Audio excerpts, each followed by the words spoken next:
Hello everyone. Today we will discuss Fleming right hand rule. In previous lecture we see electromagnetic induction means किसी magnet को हम coil के पास move कराते हैं तो उससे क्या होता है, उस कॉइल के अंदर करंट इंड्यूस हो जाता है। ओके, तो उसके बेसिस पे जो करंट इंड्यूस होता है हमें उसकी डायरेक्शन फाइंड आउट करनी है। तो डायरेक्शन फाइंड आउट करने के लिए हम फ्लेमिंग राइट हैंड रूल का यूज करते हैं। ठीक है, तो देखो यहाँ पे फ्लेमिंग राइट हैंड रूल दिखाया हुआ है कुछ इस वे से। ये मेरा राइट हैंड रूल है, कुछ इस वे से सिचुएटेड है। ठीक है, ऊपर थंब दिख रहा है आपको, यहाँ पे फोर फिंगर दिखाई दे रही है ये वाली, और ये क्या है, middle finger. In this way ऐसे सेटअप है इस चीज का। ठीक है, तो देखो यहाँ पे जो थंब दिख रहा है ये किसको डिनोट करेगा, मोशन को। और यहाँ पे जो नेक्स्ट जो फिंगर दिख रही है आपको फोर फिंगर, ये इसको डिनोट करेगा मैग्नेटिक फील्ड को। जो हमारी मिडल फिंगर है ये किसको डिनोट करेगी, इंड्यूस्ड करंट। इस जो ये यहाँ पे जो मिडल फिंगर दिख रही है ये हमें बताएगी कि करंट किस डायरेक्शन में होगा। ओके, तो क्या करना है आपको, जो ये थ्री फिंगर है इनको कुछ इस वे से सिचुएट करना है कि ये तीनों है एक दूसरे पे क्या होनी चाहिए, परपेंडिकुलर होनी चाहिए। ठीक है, तो वहां पे क्या होगा, जो थंब है वो किसकी डायरेक्शन में देगा, इट मीन्स फोर्स को डिनोट करेगा। ओके, नेक्स्ट जो फोर फिंगर है वो किसको डिनोट करेगी, मैग्नेटिक फील्ड को, और जो मिडल फिंगर है वो इंड्यूस्ड करंट को। ओके, तो देखो यहाँ पे क्या कह रहा है, stretch a thumb forefinger and middle finger of right hand so that they are perpendicular to each other. तीनों क्या होने चाहिए, परपेंडिकुलर होने चाहिए एक दूसरे के। If four finger indicate the direction of magnetic field. ठीक है, यहाँ पे जो फोर फिंगर आपको दिख रही है ये मैग्नेटिक फील्ड को शो करेगी, मैग्नेटिक फील्ड को। Next thumb show the direction of motion of conductor, की हम जो कंडक्टर का जो मोशन करा रहे हैं उसको शो कौन करेगा, थंब शो करता है। Next the middle finger show the direction of induced current, तो जो हमारी मिडल फिंगर है वो हमें बताएगी कि जो कॉइल के अंदर जो करंट जा रहा है वो किस डायरेक्शन में जाएगा। ठीक है, तो इस वजह से हम फ्लेमिंग राइट हैंड रूल का यूज करके इंड्यूस्ड करंट की डायरेक्शन को फाइंड आउट कर सकते हैं। नेक्स्ट जो इलेक्ट्रिक जनरेटर है ये किस प्रिंसिपल पे बेस है, इलेक्ट्रोमैग्नेटिक इंडक्शन पे बेस है। कि हम क्या करते हैं, जैसे इलेक्ट्रिक जनरेटर आप सभी ने देखा होगा, उसको हम रोटेट कराते हैं। रोटेट करने से क्या होता है, कॉइल रोटेट होती है। अब कॉइल जो रोटेट हो रही है वो कहाँ पे हो रही है, मैग्नेटिक फील्ड में रोटेट हो रही है। तो कॉइल अगर मैग्नेटिक फील्ड में रोटेट होती है तो जनरेटर हमें क्या जनरेट कराता है, करंट ही देता है। जनरेटर से हमें क्या मिलता है, करंट मिलता है। तो जो करंट मिलता है उसकी जो अगर हम डायरेक्शन फाइंड आउट करना चाहेंगे तो वो किससे फाइंड आउट करते हैं, फ्लेमिंग राइट हैंड रूल से का यूज करके उस करंट की डायरेक्शन को फाइंड आउट किया जा सकता है। ठीक है, लेट अस सपोज हमारे पास कोई कॉइल है। ठीक है, ये किसकी बनी हुई, कंडक्टर की बनी हुई है। अब क्या हो रहा है इसके अंदर, यहाँ पे नॉर्थ पोल है, इधर कौन सा पोल है, साउथ पोल है। तो मैग्नेटिक फील्ड कैसे जा रहा है, नॉर्थ से साउथ में जा रहा है। अब मैं क्या कर रहा हूँ, इस कॉइल को एक्सेल के थ्रू, यहाँ पे कोई एक्सेल लगा हुआ है, उस एक्सेल के थ्रू इस कॉइल को रोटेट करा रहा हूँ ऐसे। ठीक है, ऐसे रोटेट कराना चाहता हूँ। तो मैंने इसके ऊपर फोर्स लगा के ऐसे इस कॉइल को रोटेट करा दिया। तो लेट अस सपोज जो ये आपको पार्ट दिख रहा है ए बी पार्ट, ये ऊपर की तरफ रोटेट कर रहा है। तो मुझे इसमें देखना है कि देखो इलेक्ट्रोमैग्नेटिक इंडक्शन होगा यहाँ पे, क्योंकि यहाँ पे मैग्नेट भी है और हम क्या करा रहे हैं, कंडक्टर का मोशन करा रहे हैं। तो कंडक्टर का अगर मोशन कराएंगे तो मैग्नेटिक फील्ड लाइन में चेंज आएगा। तो मैग्नेटिक फील्ड लाइन में चेंज आएगा तो इट मीन्स यहाँ पे जो आर्म है इसके अंदर करंट आएगा। अब उस करंट की हमें डायरेक्शन फाइंड आउट करनी है। तो देखो डायरेक्शन फाइंड आउट करने के लिए फ्लेमिंग राइट हैंड रूल का यूज करेंगे। तो राइट हैंड रूल के लिए क्या करेंगे, जो आप हमें पता होना चाहिए कि जो थंब है वो किधर इंडिकेट करना है आपको, जिधर कॉइल रोटेट कर रही है। तो देखो ए बी पार्ट ऊपर की तरफ आ रहा है, मैं ऐसे रोटेट करा रहा हूँ। तो ए बी पार्ट ऊपर क्या आ रहा है, तो थंब को मैंने ऊपर की तरफ कर लिया। ठीक है, उसके बाद मैग्नेटिक फील्ड, जो फोर फिंगर है वो मैग्नेटिक फील्ड को डिनोट करती है। मैग्नेटिक फील्ड कैसे जा रहा है, नॉर्थ से साउथ, तो ऐसे मैग्नेटिक फील्ड जा रहा है। ठीक है, तो देखो करंट किधर जाएगा, तो आपको देख पा रहे हो कि जो मिडल फिंगर है वो उधर जा रही है। ठीक है, तो ऑफकोर्स जो इस वायर में जो करंट आएगा वो इन दिस वे जाएगा। ठीक है, ऐसे जाएगा, ऐसे। तो यहाँ से एंटर करेगा और यहाँ से लीव कर जाएगा, ऐसे करंट जाएगा। ओके, तो ऐसे हम फ्लेमिंग राइट हैंड रूल का यूज करके इंड्यूस्ड करंट के डायरेक्शन को फाइंड आउट कर सकते हैं। नेक्स्ट इस चैप्टर का लास्ट टॉपिक है डोमेस्टिक इलेक्ट्रिक सर्किट। ठीक है, घरों में जो सर्किट होते हैं इलेक्ट्रिक सर्किट, उनको हम किस वे से लगाते हैं। ठीक है। तो देखो we receive supply of electric power through a main supply is called main, ठीक है।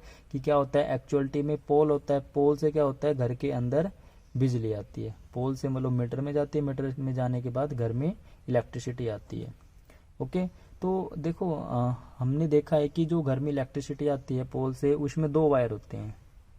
तो एक जो वायर है वो कैसे होती है, रेड कलर की होती है बेसिकली, जिसपे मतलब आपने देखा होगा एक वायर होती है उस पे रेड कलर का इंसुलेशन होता है, ठीक है। एक रबड़ लगा होता है, इंसुलेशन कवर होता है, जिसको हम बोलते हैं लाइव वायर, ठीक है।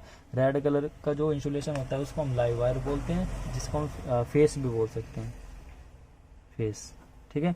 नेक्स्ट जो ब्लैक कलर की जो वायर होती है, ब्लैक इंसुलेशन जो लगा होता है रबड़ का, उसको बोलते हैं हम न्यूट्रल वायर। तो दो वायर आती है पोल से, एक होती है रेड और एक होती है ब्लैक, ठीक है। रेड वाले को हम लाइव वायर बोल देते हैं और ब्लैक वाली जो होती है उसको बोलते हैं न्यूट्रल वायर। ओके, उन्हीं दो वायर से क्या करते हैं, जितने भी घर में एप्लायंस वगैरह होते हैं उनको हम चलाते हैं इन वायर के थ्रू। तो देखो कोई भी हमारे पास एप्लायंस है, लेट अस सपोज फैन है, ठीक है, या बल्ब है, उसमें क्या होते हैं वायर में 2 कनेक्शन होते हैं, ठीक है, सभी वायर में। तो एक को क्या करते हैं, रेड वाले को इधर जोड़ देते हैं, न्यूट्रल को इधर जोड़ते हैं, तो ये सब फैन चलने स्टार्ट कर देता है। सेम एयर यहाँ पे बल्ब में भी हमें करना है, तो रेड इधर, न्यूट्रल इधर जोड़ दिया, ठीक है, तब बल्ब क्या कर जाता है, ग्लो कर जाता है। इसको थोड़ा डिटेल से समझते हैं। लेट अस सपोज ये पोल है, ठीक है, पोल से क्या आ रही है, लाइट आ रही है, इट मीन्स इलेक्ट्रिसिटी आ रही है, तो इट मीन्स उसके अंदर 2 वायर होंगे। अब वो दोनों वायर कहाँ पे जाते हैं, घर में हमारे क्या होता है एक मीटर लगा होता है, आजकल पोल पे लगा देते हैं मीटर, तो वो दोनों वायर क्या होती है उस मीटर में कनेक्ट हो जाती है, एक वायर यहाँ से एक वायर यहाँ से, ठीक है। मीटर में कनेक्ट होने के बाद 2 उसके आउटपुट होते हैं, वो आउटपुट कहाँ पे जाते हैं, हमारे घर के अंदर चले जाते हैं, ठीक है। दोनों आउटपुट कहाँ पे चले जाते हैं, हमारे घर के अंदर चले जाते हैं। अब यहाँ पे उससे पहले लगी होती है एक एमसीबी, ठीक है। एमसीबी का यूज़ बेसिकली क्या होता है कि अगर कहीं से शॉर्ट सर्किट हो जाए या ज़्यादा करंट आ जाए तो उससे क्या होगा, वो एमसीबी डाउन हो जाती है, जिससे हमारे जो घर में एप्लायंस है, वायर वगैरह है, वो डैमेज होने से बच जाती है, ठीक है। तो एमसीबी के थ्रू, यहाँ पे एमसीबी के थ्रू क्या होती है, ये लाइव वायर है। जो एमसीबी बेसिकली फ्यूज एमसीबी हम लगाते हैं वो लाइव वायर में लगाते हैं, रेड कलर वाले में, और ब्लैक सिंपल ऐसे ही चलते हैं, ठीक है। अब वो वायर कहाँ पे आ गए, हमारे घर के अंदर आ गए। अब यहाँ से क्या करना है, हमें कोई भी अप्लायंस वगैरह चलाना है तो कैसे चलाएंगे, तो लेट अस सपोज ये 2 वायर आ गए हमारे पास यहाँ पे, ठीक है। तो हमारे पास यहाँ पे कोई स्विच है, ठीक है। यहाँ से हमें मतलब क्या करना है, हमें फैन को भी चलाना है, फैन, और इधर यहाँ पे हमें बल्ब को भी ग्लो कराना है। ओके, तो 2 वायर आई है, तो यहाँ पे है स्विच, ठीक है, ये स्विच मान लेते हैं, ये फैन वाला स्विच है और ये है बल्ब का स्विच, समझने के लिए। तो यहाँ पे देखो क्या होगा, जो लाइव वायर आ रही है यहाँ पे रेड कलर की जो लाइव वायर आ रही है, तो यहाँ पे स्विच होता है, ठीक है। तो स्विच में क्या होते हैं, 2 कनेक्शन होते हैं स्विच के अंदर, आपने देखा होगा इन दिस वे। तो क्या होता है, जो लाइव वायर आ रही है यहाँ पे ऊपर वाले को, तो किसमें, जो रेड वाली वायर को ऊपर वाले में कनेक्ट कर दिया जाता है, जो फैन से जो सेकंड जो वायर आ रही है उसको हम नीचे वाले में कनेक्ट करा देते हैं, ठीक है। और एक वायर जो ब्लैक वाली वायर है वो डायरेक्ट ही क्या होती है, फैन के अंदर चली जाती है, ब्लैक वाली वायर। ओके, इट मीन्स जो हम कनेक्शन करते हैं वो रेड वाली वायर को डिसकनेक्ट करके करते हैं, ठीक है। अब जैसे ही मैं स्विच को ऑन करूंगा तो यहाँ से ये कनेक्ट हो जाएगा, कनेक्ट होने से क्या होगा, इधर से करंट पास आउट होगा, फैन चल जाएगा। सेम यार मुझे अगर बल्ब को ग्रो कराना है, ठीक है, तो बल्ब को ग्रो कराने के लिए ये रेड वायर है, तो इस रेड वायर में से मैं कनेक्शन दूंगा और मैं क्या कर दूंगा, ऊपर वाले स्विच पॉइंट पे कनेक्ट कर दूंगा, इसका जो नीचे वाला पॉइंट है वहाँ पे वो बल्ब में कनेक्ट करा दूंगा। नेक्स्ट जो न्यूट्रल वायर है, न्यूट्रल वायर का क्या करूंगा, न्यूट्रल वायर को हम डायरेक्ट बल्ब में कनेक्ट करा देते हैं। तो देखो यहाँ पे भी 2 वायर हो गई। तो यहाँ पे देखो मुझे यार बल्ब को अगर ग्लो कराना है तो कैसे होगा, तो यहाँ पे देखो पहले क्या है, डिसकनेक्ट है, ठीक है। स्विच के अंदर क्या होता है, कनेक्ट डिसकनेक्ट। अगर मैंने ऑफ किया हुआ है तो ये डिसकनेक्ट है, जैसे मैं ऑन करता हूँ तो ये कनेक्शन क्या हो जाएंगे, कनेक्ट हो जाते हैं, ठीक है। जैसे कनेक्ट होगा तो क्या होगा, इसमें करंट आएगा, करंट आने से बल्ब ग्लो कर जाता है। ओके, तो मतलब इस वजह से स्विच इस वजह से इलेक्ट्रिक सर्किट लगे होते हैं घरों के अंदर। ओके, तो basically in our country the potential difference between 2 is 220 volt. जो हमारे घरों में जो पोटेंशियल डिफरेंस आता है वो कितना आता है, 220 वोल्ट आता है। ओके, हर कंट्री का अलग अलग पोटेंशियल डिफरेंस है, जो हमारी कंट्री में है वो कितना है, 220 वोल्ट है घरों के लिए। इलेक्ट्रिक सर्किट पे कुछ इंपॉर्टेंट पॉइंट्स हैं, उनको डिस्कस करते हैं। These wire supply electricity to separate circuit. Yes, जो वायर आ रही थी पोल से वो क्या होती है, सेपरेट सर्किट में कनेक्ट हो जाती है। ठीक है, उनको मतलब सेपरेट सर्किट के लिए डिवाइड कर लिया जाता है। With the house often two separate circuit are used. Mainly जो पोल से जो लाइट आती है, ठीक है, उसके बाद मीटर से कनेक्ट होने के बाद, मीटर के बाद हम दो सर्किट बनाते हैं। ठीक है, तो एक सर्किट तो बनाते हैं फॉर यूज लार्ज करंट, जिसमें हमें कुछ ऐसे अप्लायंस है जिसको चलाने के लिए हमें ज़्यादा करंट चाहिए। ठीक है, उसको let us suppose 15 ampere current चाहिए। कुछ ऐसे अप्लायंस होते हैं जिसको मतलब अगर हम थोड़ा भी करंट देते हैं तो भी वो चल जाते हैं। ठीक है, कुछ ऐसे अप्लायंस होते हैं जिसको ज़्यादा पावर चाहिए चलने के लिए, कुछ ऐसे होते हैं जिनको कम पावर चाहिए। तो इस वजह से हम दो सर्किट बना के चलते हैं। ठीक है, एक ज़्यादा पावर वाला और एक कम पावर वाला। तो देखते हैं कि जो ज़्यादा पावर वाला है उनसे हम क्या क्या चला पाते हैं। तो देखो, जो ज़्यादा पावर वाला सर्किट है वो क्या है, 15 ampere current rating for appliances with higher power. ठीक है, रेटिंग, तो उससे हम क्या क्या चला सकते हैं, geyser, air conditioner, it means AC, air conditioner और कूलर। ठीक है, जो ये मतलब हैवी मोटर वाली जो चीज़ें होती हैं उनको हम चलाते हैं 15 एम्पियर वाले करंट से। नेक्स्ट एक होती है जहाँ पे लो पावर का यूज़ किया जाता है। द अदर सर्किट, जो मतलब दूसरा जो सर्किट है ये जो 5 एम्पियर, वो सर्किट होता है 5 एम्पियर का। उसमें जो वायर होते हैं वो पतली वाली वायर भी काम दे जाती है, और इसके लिए हमें क्या है, ज़्यादा ज़्यादा मिलीमीटर वाली वायर की जरूरत होती है। तो देखो 5 ampere current rating for bulb और फैन के लिए हम 5 एम्पियर वाला जो करंट वाली जो वायर है वो चल जाती है। बट अगर हमें गीजर, एयर कंडीशनर या कूलर चलाना है तो उसके लिए हमने देखा होगा, उसके लिए हम अलग से ही वायर को, उसके लिए हम अलग से वायर डालते हैं। ठीक है, मोटी वाली वायर। ओके, तो ये पता चल गया हमें कि जो हमारे घर में जो डोमेस्टिक सर्किट है उसमें दो सर्किट चलते हैं। एक सर्किट 15 एम्पियर का चलता है, एक चलता है 5 एम्पियर का। तो हमें पता होना चाहिए 15 एम्पियर से जिसकी हाई मोटर होती है, हाई पावर वाली मोटर होती है, कि मोटर वाली चीज़ों को चलाना है तो उसके लिए 15 एम्पियर वाले सर्किट में कनेक्ट कर देंगे। जहाँ पे हमें लो पावर वाली मोटर को चलाना है तो उसको हम 5 एम्पियर वाले में कनेक्ट करा देते हैं। आपने देखा होगा काफ़ी बार अगर हम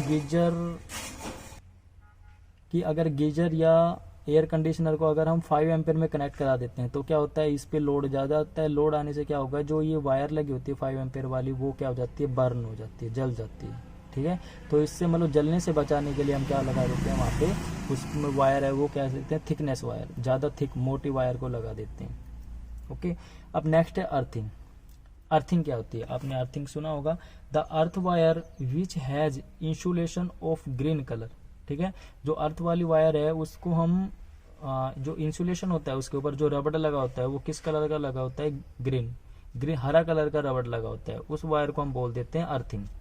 is usually connected to a metal plate deep in the earth near the house. ठीक है, जो हमारा लेट अस सपोज यहाँ पे हमारा घर है, उस घर के नियर बाय में क्या है, अर्थ के इनसाइड में एक मेटल से कनेक्ट करा देते हैं, और उस वायर को फिर घर में मतलब जो हैवी अप्लायंस है उसके साथ अर्थिंग की जाती है उस वायर की।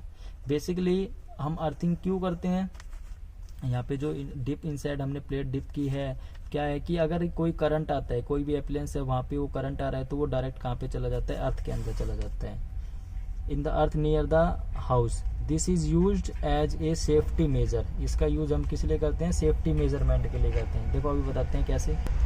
बेसिकली अर्थिंग का यूज किस लिए किया जाता है, लेट अस सपोज हमारे पास ये कूलर है। ठीक है, तो बेसिकली आपने देखा होगा कूलर के 2 वायर ही होते हैं। ठीक है, एक होगी लाइव वायर जो रेड कलर की होती है, एक होती है ब्लैक वायर जो न्यूट्रल होती है। ठीक है, उसको हम कनेक्ट करा देते हैं। बट काफ़ी बार आपने देखा होगा कि जो हम काफ़ी बार अर्थिंग भी करते हैं, तो अर्थिंग के लिए एक वायर और होती है जो कैसी कलर की होती है, ग्रीन कलर की होती है।